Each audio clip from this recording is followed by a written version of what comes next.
Sisi. Sisi. Svikai kuno. Koma dzavanu cheti basa. Inga makurumidza wani. Nasi chinganiko. Shugai. Handitombozia kare nemadhetsi mufunge. Enda munopuwa mari yangu ku6. Munopuwa mari yangu na vanonzi Mrs. Ndlovu. Vaya vanotengesa machickens. Iti vakupei mari yangu yese yakakwana $6. Mai Marute. Hanzi ndivafonere. Kozvadi. Oh, okay. Koma dzoka kunoyo. Amai Rutendo ndevakwacho. Vema browser ero apo. Okay.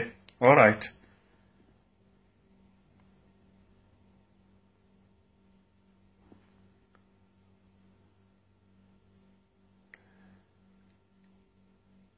Hello? Ndamai Rumbi.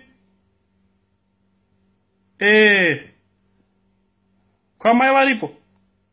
Chiva pafoni. Kurumidza airtime iri kupera.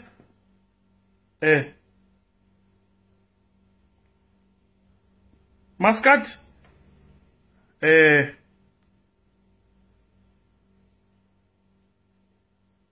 Mandirota. Amai Maruta. Inini kundirota.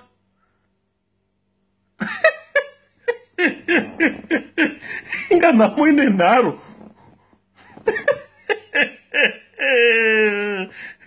Mai Maruta. Marota Inini.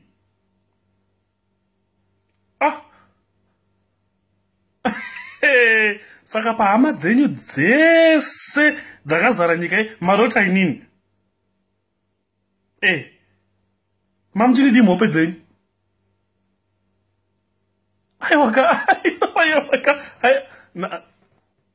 Aiwaka. Okay, ndoda kuvunza chinhu chimwe chete. Mune vana vangani vari kuuniversity? Kana 1 zvake. Ini ndine 5. Umwe ari kuChina, umwe ari kuUK, umwe ari kuMalaysia. Vamwe 2 ndo vari paUZ vaka vanova ndivo vakava vari kuUZ. Ima amuna kana mwana umwe chete ari kuuniversity. Saka munondotapa chii chacho? Saka matadza kuti hama dzenyu mungarorana neni. Aiwa kana hatingatombopindirani kana. Ini ndiri munhu ane BP handiti, blazi ndine chirwere chemwoyo. Handiti ka please ndapota mamuchinidi mhope dzenyu. Aiwa kana handitombode. Ina handinocho nevanhu vanotambura kaini. Hazvitomboite kana.